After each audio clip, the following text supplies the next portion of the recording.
Hello વિદ્યાર્થી મિત્રો, સરસ્વત international એકેડમીમાં આપ સૌનું હાર્દિક સ્વાગત છે। આ વિડીયોમાં આપણે ધોરણ 12ના ગણિત વિષયના પ્રકરણ નંબર 5 લક્ષ સાતત્ય અને વિકલનના છઠ્ઠા ભાગમાં લક્ષના JEE મીન્સના 19-20ના બાકીના પ્રશ્નોનો ઉકેલ અને ત્યારબાદ સાતત્યની ચર્ચા કરીશું। તો શરૂઆત કરીએ છીએ આ વિડીયોની। હવે જે પ્રશ્ન આવેલો છે તે જુઓ। પ્રશ્ન આપેલો છે limit x tends to π/4 cot cube x minus 10x ના છેદમાં cos x વત્તા π/4 નું મૂલ્ય કોના બરાબર થાય છે આ શોધવાનું છે। વિકલ્પ આપવામાં આવેલા છે 4, 8 વર્ગમૂળ 2, 8 અને 4 વર્ગમૂળ 2। ચલો હવે આની ગણતરી તમારે મેં કીધું બે રીતે કરી શકો। સૌ પ્રથમ શું ક્રિયા કરવાની છે તમારે, જો અહીંયા cot π/4 1 થઈ જશે, tan π/4 1 એટલે 0 આવી જશે અને અહીંયા cot π/2 આવી જશે 0, એટલે કે આ કયા સ્વરૂપનું છે, 0/0 સ્વરૂપનો પ્રશ્ન છે। તો હવે 0/0 સ્વરૂપ માટે તમે શું કરી શકો, કંઈ નહીં યાદ આવે તો તમે સાઇન કોસમાં રૂપાંતર કરીને પ્રક્રિયા આગળ વધારી શકો છો। પરંતુ હવે આપણે જે નવી પદ્ધતિ શીખેલા છે, મેં કીધું છે લાસ્ટ ટાઈમ લાપેટલનો નિયમ, કે જેમાં અંશ અને છેદનું અલગ અલગ વિકલન કરીને પણ તમે જવાબ મેળવી શકો છો। તો તે પદ્ધતિ જો તમને કેવી રીતે ઉપયોગી નીવડે છે, તો તેના માટે હું કરું છું કે લાપેટલનો નિયમ લગાડતા। લાપેટલનો નિયમ શું કહે છે કે અંશના વિધેયનું અલગ વિકલન કરવાનું છે અને છેદના વિધેયનું અલગ, ભાગાકારનો નિયમ નથી લગાવવાનો। તો તેના માટે limit cot cube x minus 10x ના છેદમાં cos π/4 પ્લસ x, લિમિટ તેની જ રહેશે, પણ અંશ અને છેદનું આપણે અલગ અલગ xની સાપેક્ષ વિકલન કરવાના। ચલો સૌ પ્રથમ વિકલન કોનું થશે, cot ક્યુબ xનું। cot ક્યુબ xમાં સૌ પ્રથમ તો 3નું વિકલન થશે। ચલો 3નું વિકલન થવા માટે શું કરવું પડશે, એને 3 આગળ આવી જશે તમારા ઘાતના અને પછી બચી જશે cot, એટલે આ 3નું વિકલન સૌ પ્રથમ કરવું જરૂરી છે। તો 3 આગળ આવી જશે, cotની ઘાત થઈ જશે 3 - 1 અને પછી સાંકળના નિયમ પ્રમાણે cotનું વિકલન મારે કરવું પડે। તો જુઓ કેવી રીતે થશે, તો લિમિટ x ટેન્સ ટુ 1 પહેલું થઈ જશે 3 કૌંસમાં cot સ્ક્વેર x ગુણાકારમાં minus cos x square x, જે cotનું વિકલન છે, માઇનસ 10નું વિકલન sec સ્ક્વેર x છેદમાં cosનું વિકલન સૌ પ્રથમ થશે, cosનું વિકલન માઇનસ સાઇન અને જે વિધેય આવે તે એઝ ઇટ ઇઝ, અને કૌંસમાં xનું વિકલન 1 વત્તા π/4 નું વિકલન 0, એટલે એનો ગુણાકારમાં આવી જશે તમારા પાસે 1। હવે ડાયરેક્ટ તમે લક્ષનું મૂલ્ય મૂકી શકો છો, કારણ કે હવે જો x બરાબર π/4 મૂકો અહીંયા તો sin π/2 થઈ જશે અને sin π/2 નું મૂલ્ય 1 આવે નહીં, એટલે તમે ડાયરેક્ટલી હવે લક્ષ લગાવી શકો છો। તો લક્ષ લગાવી દો ડાયરેક્ટલી અહીંયા।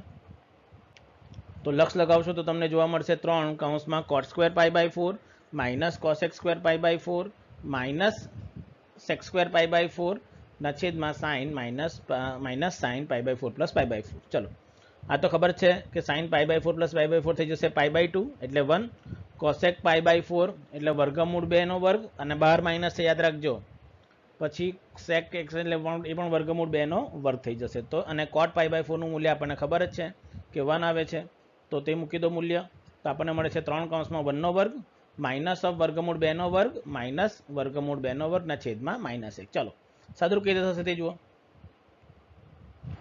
આ 3 એઝ ઇટ ઇઝ, એક તો એક રહેવાનું, વર્ગમૂળ 2 નો વર્ગ 2 પર આ માઇનસ છે એટલે -2 થવાનું અને આ થઈ જશે પાછું 2, એટલે હવે લખાશે મારું પદ કે -3 ના ગુણાકારમાં 2 -2 ના છેદમાં -1। ચલો આ થઈ જશે 3 ગુણાકારમાં 2 એટલે 6 -6 -2 એટલે -8 ના છેદમાં -1, જવાબ આપણને મળશે 8। તો હું જોઈ શકું છું કે અહીં મારો વિકલ્પ નંબર 3 મારો સાચો પ્રશ્ન છે। તો આ રીતે તમે લાપેટલના નિયમનો ઉપયોગ કરીને પણ જવાબ મેળવી શકો છો। ખાલી સામાન્ય વિકલન જે થાય અને સાંકળનો નિયમ છે તે તમને યાદ હોવો જરૂરી છે, અને તે પણ 0/0 સ્વરૂપ હોય તો વધારે સરળતા પડશે। ચાલો હવે આગળની વાત કરીએ નેક્સ્ટ પ્રશ્નની। તો આ પ્રશ્નમાં તમને ખ્યાલ આવી ગયો હશે કે કેવી રીતે તમે આનો ઉકેલ, બીજી રીત મેં કીધી કે તમે સાઇન કોસમાં રૂપાંતર કરો, એક સાઇન સામાન્ય કરી નાખો અને પછી સાદુરૂપ આપશો તો પણ તમને આ જવાબ જોવા મળશે। ચલો નેક્સ્ટ પ્રક્રિયા જુઓ। નેક્સ્ટ પ્રશ્ન માટે ચલો હવે પ્રશ્ન આવશે limit x tends two 1 minus વર્ગમૂળમાં પાઈ માઇનસ વર્ગમૂળમાં 2 sin ઇનવર્સ x ના છેદમાં વર્ગમૂળમાં 1 માઇનસ x। ચલો હવે આનું કેવી રીતે કરવાનું, તો આમાં પણ હું લાપેટલનો નિયમ જ લગાવીશ। એમાં sin ઇનવર્સ x નું વિકલન તમે 12મા ધોરણમાં શીખ્યા હશો કે જે આવશે 1 ના છેદમાં વર્ગમૂળમાં 1 માઇનસ x સ્ક્વેર। ચલો તો આ ઓપ્શન આપેલા છે તમને જો અલગ અલગ। ચલો સાદુરૂપ આપવામાં સૌ પ્રથમ મેં કીધું તેમ આપણે લાપેટલનો નિયમનો ઉપયોગ કરીશું। જો આ તમને ખબર પડશે કે લાપેટલનો નિયમ કેટલો જરૂરી છે, ચલો હવે તેમાં શું થઈ જશે જે જુઓ કે ડી ડી એક્સ ઓફ અંશનું વિકલન અને છેદનું વિકલન મેં અલગ અલગ લખું છું અહીંયા આ રીતે. ચલો હવે શું થઈ જશે અંશનું વિકલન. અંશમાં સૌ પ્રથમ વર્ગમૂળ પાય તો અચળ સંખ્યા એટલે આનું વિકલન તો ડાયરેક્ટલી શું થઈ જશે 0. ચલો વર્ગમૂળ એક્સનું વિકલન કરવું હોય તો શું થાય ખબર જ છે આપણને કે વર્ગમૂળ એક્સનું વિકલન લખવું હોય તો 1/2 વર્ગમૂળ એક્સ લખાય અને જો અંદર કોઈ વિધેય હોય તો તેનું સાકળના નિયમ પ્રમાણે એટલે આ આખું એક્સ ધરી લો થોડી વાર માટે તો આનું વિકલન આ પ્રમાણે પછી અંદરના વિધેયનું વિકલન પાછું કરવું પડશે. તે જ રીતે અહીંયા પણ વર્ગમૂળમાં છે તો આ જ પ્રક્રિયા તમે પાછી લગાવી શકો છો. તો વિકલન કરીએ અંશ અને છેદનું તો આપણને શું મળે છે તે જુઓ. Limit x tends to 1 minus 0 minus 1/2 વર્ગમૂળમાં 2 sin ઇન્વર્સ x અને પછી મેં વિકલન કર્યું છે તે 2 sin ઇન્વર્સ x નું કરેલું છે. 2 sin ઇન્વર્સ x માં 2 એઝ ઇટ ઇઝ અને sin ઇન્વર્સ x નું વિકલન 1/વર્ગમૂળમાં 1 માઇનસ x સ્ક્વેર છે. તે જ રીતે વર્ગમૂળમાં 1 માઇનસ x નું વિકલન 1/2 વર્ગમૂળમાં 1 માઇનસ x અને 1 નું વિકલન 0 અને માઇનસ x નું વિકલન -1. તો આ રીતે મારું સાદુરૂપ અપાઈ શકાશે. ચલો હવે જુઓ આ માઇનસ થઈ જશે એટલે આ માઇનસ થઈ જશે એટલે આ કેન્સલ થઈ જશે. પછી અહીંયાથી આ 2 અને આ 2 કેન્સલ થઈ જશે. આ 2 તમારો એઝ ઇટ ઇઝ રહી જશે. પછી આને 1 માઇનસ એક્સ સ્ક્વેર છે 1 માઇનસ એક્સ સ્ક્વેરને તમે 1 નો વર્ગ માઇનસ એક્સનો વર્ગ લખી શકો એટલે જેનાથી તમારા બે અવયવ પડશે. એક પડશે 1 પ્લસ એક્સ વર્ગમૂળની અંદર બીજું પડશે 1 માઇનસ એક્સ વર્ગમૂળની અંદર. તો આ બધા અવયવો આપણે પાડીએ અહીંયા માટે તો જો શું થઈ જશે અહીંયા સાદુરૂપમાં તો મને જોવા મળશે limit x tends to 1 minus 1/2 વર્ગમૂળમાં sin ઇન્વર્સ x ગુણાકારમાં 1/વર્ગમૂળમાં 1 માઇનસ x વર્ગમૂળમાં 1 પ્લસ x ના છેદમાં 1/2 વર્ગમૂળમાં 1 માઇનસ x. હવે શું થઈ જશે જુઓ વર્ગમૂળમાં 1 માઇનસ x બંને બાજુથી કેન્સલ થઈ ગયું. હવે લક્ષ લગાવી દે ડાયરેક્ટલી તો x બરાબર મારે શું મૂકવાનું છે 1 મૂકવાનું છે બધે તો 1 મૂકી દઈએ તો મને શું જોવા મળશે તે જુઓ. પહેલાં તો આ છેદનો 2 અંશમાં ચાલી જાય ને તો હમણાં નીચે રાખવો હોય તો તમે નીચે પણ રાખી શકો છો. તો નેક્સ્ટ મને મળશે 1/2 sin ઇન્વર્સ 1 વત્તા 1/2 વર્ગમૂળ 2. ચલો sin ઇન્વર્સ 1 મૂલ્ય ક્યારે મળશે sin π/2 હોય ત્યારે જે ત્રિકોણમિતિય પ્રતિવિધિમાં આપણે શીખી ગયા છે. તો અહીંયા આવશે તમારું sin ઇન્વર્સ 1 નું મૂલ્ય π/2 જે છેદમાં આવશે. અંશનો અંશ મેં કીધું તે 2 ચાલી જશે તે અહીંયા લગાવી દીધો આપણે અને આ થઈ જશે 1 + 1 એટલે વર્ગમૂળ 2. ચલો અહીંયાથી 2 2 કેન્સલ વર્ગમૂળમાં પાઈ અને વર્ગમૂળમાં મલ્ટીપ્લાય થઈને થઈ જશે આ.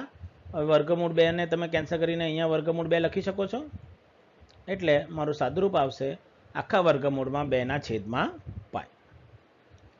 તો આ રીતે તમે આ પ્રશ્નનો પણ સરળતાથી ઉકેલ મેળવી શકો છો. તમારે ધ્યાન રાખવાનું છે કે તમે ઉકેલ કેવી રીતે મેળવો છો.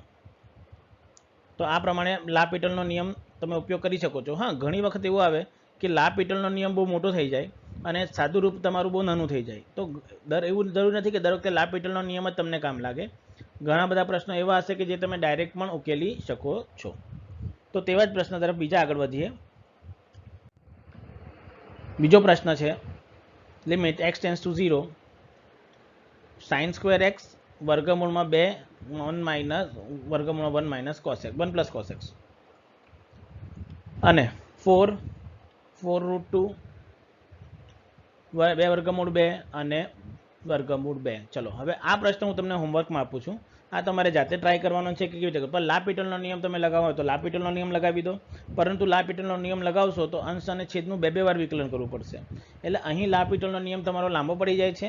એના કરતાં ત્રિકોણમિતિય સાદુરૂપ આપશો તો તમને આમાં સરળતા પડશે. સાદુરૂપ માટે હિન્ટ હું કહી દઉં છું કે 1 પ્લસ cos x ને તમે 2 cos સ્ક્વેર x/2 લખી શકો છો અને આ આવી જશે વર્ગમૂળમાં એટલે વર્ગમૂળ 2 તમે સામાન્ય કાઢી દો અને તમને મળી જશે 1 માઇનસ cos x/2 મળી જશે ડાયરેક્ટલી. તો તેનો ઉપયોગ કરીને તમે ડાયરેક્ટલી આન્સર મેળવી શકો છો સરળતાથી. તમારે જોવાનું છે કે તમે એનું સાદુરૂપ કેવી રીતે આપો છો. તો આ તમારે ધ્યાન રાખવાનું છે કે પ્રશ્ન કેવી રીતે ઉકેલશો. ચલો આ થઈ જશે તમારા માટે. તો આ તમે સાદુરૂપ આપજો અને પ્રશ્ન ઉકેલાઈ જશે સરળતાથી. નહીં થાય તો આની હિન્ટ આપણે ચર્ચા કરીશું. તેનું તમારે ગ્રુપમાં એવું લાગે તો મેસેજ કરી દેજો. ચલો નેક્સ્ટ જુઓ. હવે આ limit x tends to 1 x² - ax + b x - 1 બરાબર 5 હોય તો a + b નું મૂલ્ય ખાલી જગ્યા થાય. વિકલ્પ આપવામાં આવેલા છે મને 1 5 3 -7 -4 અને ચાલો તો હવે શું થાય એમાં તે જુઓ. પહેલાં શું કરું, લાપિટલનો નિયમ લગાવું. લાપિટલનો નિયમ શું કહે કે જો હું ડાબી બાજુનું વિકલન કરીને લક્ષ લગાવું તો તેનું મૂલ્ય જમણી બાજુ બરાબર જ રહેવાનું છે. એટલે વિકલન કરો ત્યારે ધ્યાન રાખજો કે ખાલી આ અને આનું વિકલન કરવાનું છે, જમણી બાજુનું વિકલન કરવાનું નથી. તો લાપિટલનો નિયમ સૌપ્રથમ લગાવી દો. તો લાપિટલનો નિયમ લગાડતા ડાબી બાજુમાં ફક્ત તો x² નું થઈ જશે 2x -ax નું -a, b નું અચળ છે એટલે 0 છેદમાં x નું 1 ને 1 નું 0 બરાબર 5. હવે લિમિટ લગાવી દો. x બરાબર શું મૂકવાનું છે મારે 1. ચલો લિમિટ લગાવતા શું મળશે મને તે જુઓ. તો લિમિટ લગાવતા મને જોવા મળશે 2 એટલે 2 - a બરાબર 5 માટે એનું મૂલ્ય થઈ જશે -3. ચલો બીજી રીત માટે શું કરવાનું છે. હવે વિધેયનું લક્ષ અસ્તિત્વ ધરાવવા માટે શું કરો કે x આ લિમિટ, હવે આ લિમિટને તમે બે અલગ અલગ ભાગમાં વેચી શકો છો. તો આ લિમિટ x -1 શું લઈ જાઓ, આ તરફ લઈ જાઓ તો આનું મૂલ્ય શું થઈ જશે 0 અને અહીંયા પણ તમે લિમિટ લગાવી દો. એટલે વિધેયનું લક્ષ અસ્તિત્વ ધરાવવા માટે આપણે શું કરીએ, વિધેયનું લક્ષ અસ્તિત્વ ધરાવે તો આપણે શું કરીએ કે આ 0/0 સ્વરૂપ હોવું જરૂરી છે. એટલે કે આપેલ લક્ષના પર આનું મૂલ્ય શું થઈ જવું જોઈએ 0. તો આ વિધેયનું મૂલ્ય 0 ધારી લો તમે. તો વિધેયનું લક્ષ અસ્તિત્વ ધરાવે તે માટે શું લખી શકું મેં 1 - a વત્તા b બરાબર 0. ચલો એનું મૂલ્ય આપણા પાસે છે તો 1 + 3 + b બરાબર 0 માટે b બરાબર શું થઈ જશે -4 માટે a + b બરાબર -3 -4 એટલે કે -7. એટલે આ પ્રશ્નનો જવાબ મને જોવા મળશે -7. જો આ બીજા પ્રશ્નમાં તમને શું થાય, ઘણીવાર એવું લાગે કે સર કેવી રીતે તમે લખી દીધું. જો એ આઈડિયા નહીં આવતો હોય તો મેં તમને કીધું તમારે શું કરવાનું, અંશ અને છેદને અલગ અલગ લક્ષ આપી દો. નીચેવાળા લક્ષને ચોકડી ગુણાકાર કરીને અહીંયા લઈ જાઓ અને લક્ષ લગાવી દો બંને બાજુ, કારણ કે 0/0 સ્વરૂપ હવે નથી આવવાનું. તો તમને આ જ પદ પાછું જોવા મળશે. અથવા તો જો વિધેયનું લક્ષ અસ્તિત્વ ધરાવે તો 0/0 સ્વરૂપ હોવું જરૂરી છે. એટલે અંશ પર આપેલ લક્ષ પર અંશનું મૂલ્ય 0 થવું જોઈએ અને છેદનું મૂલ્ય પણ શું થવું જોઈએ 0. તો આ પ્રમાણે તમે આની ગણતરી પણ કરી શકો છો. એટલે તમારે ધ્યાન રાખવાનું છે કે તમે આની ગણતરી કેવી રીતે કરો છો. તો આ થઈ જશે તમારા આ પ્રશ્નનો ઉકેલ. ચલો નેક્સ્ટ એક પ્રશ્ન જોઈએ. હજુ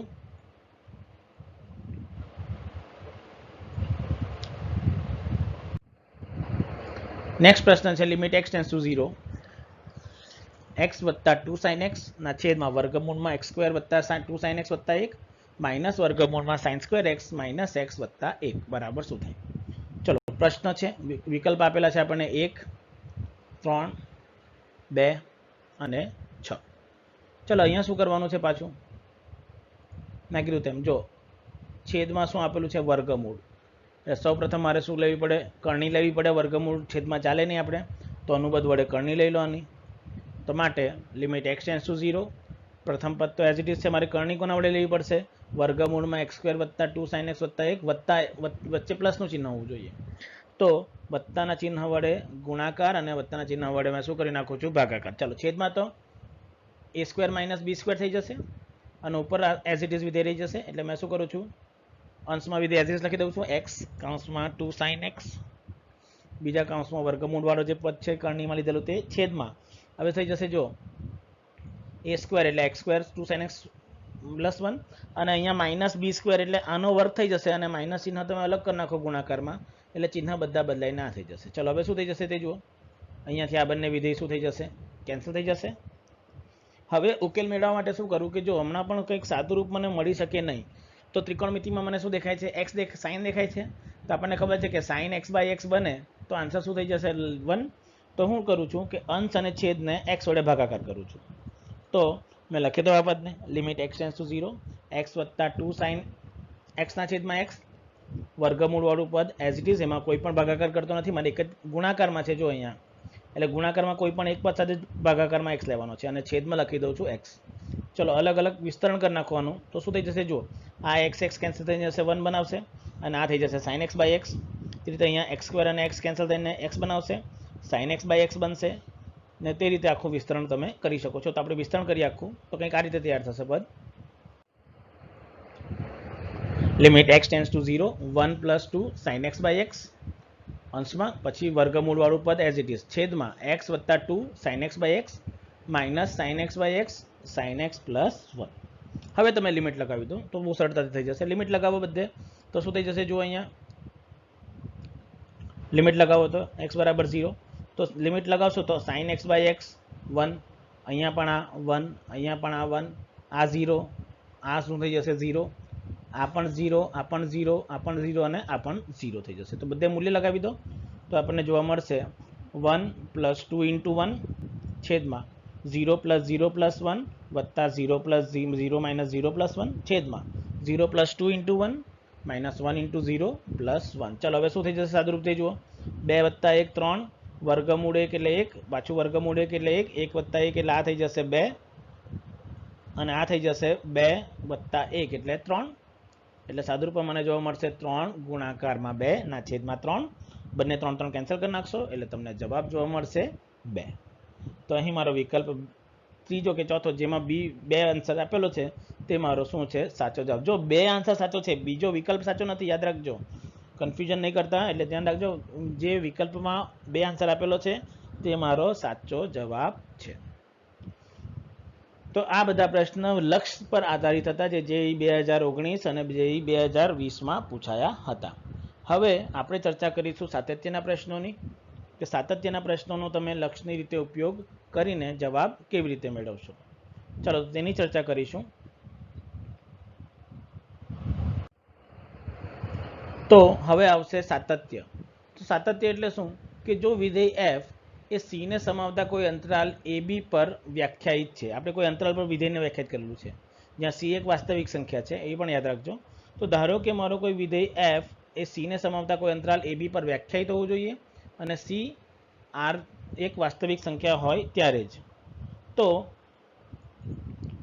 જો limit x tends to c f of x નું અસ્તિત્વ હોય અને તે f of c ની બરાબર થાય તો આપણે કહી શકીએ કે f એ x બરાબર c આગળ સતત વિધેય છે.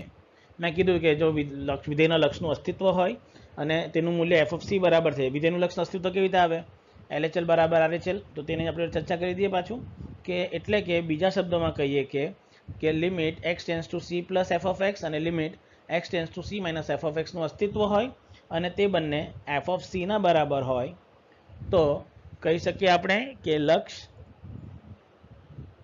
એ x બરાબર c આગળ વિધેય શું છે? સતત છે. મેં કીધું તમને આ શું કહેવાય? તમારું લેફ્ટ હેન્ડ લિમિટ RHL થઈ જશે. આ એટલે આ ભાગ તમારો થઈ જશે RHL. આ તમારું left right hand side limit છે, ડાબી બાજુ જમણી બાજુનું લક્ષ. આ થઈ જશે તમારી LHL. ને બંને સમાન હોય કોના બરાબર? મુખ્ય વિધેય f of c બરાબર. તો તમે કહી શકો કે વિધેય એ f x બરાબર c આગળ શું છે? સતત વિધેય છે. તો આ તમારે યાદ રાખવાનું છે કે સતત ક્યારે બને. પરંતુ જો f એ x બરાબર c આગળ સતત ન હોય તો આપણે કહી શકીએ કે તે f એ x બરાબર c આગળ અસતત છે. હવે સતત નહીં હોય તો શું કહેવાય? અસતત કહેવાય. આ યાદ રાખજો. જો વિધેય અસતતના કિસ્સાઓ પણ વધારે પૂછવામાં આવે છે તો વિધેય c આગળ અસતત છે તે પૂછવામાં આવેલું છે. ચલો તો હવે જુઓ કે અસતત અને સતત માટેની શરતો કઈ. તો કયા કયા કિસ્સામાં વિધેય અસતત બની શકે? અસતતના કિસ્સાઓ કયા કયા? ક્યારે ક્યારે તમે કહી શકો કે વિધેય અસતત છે? તો આ યાદ રાખજો, કામ લાગશે.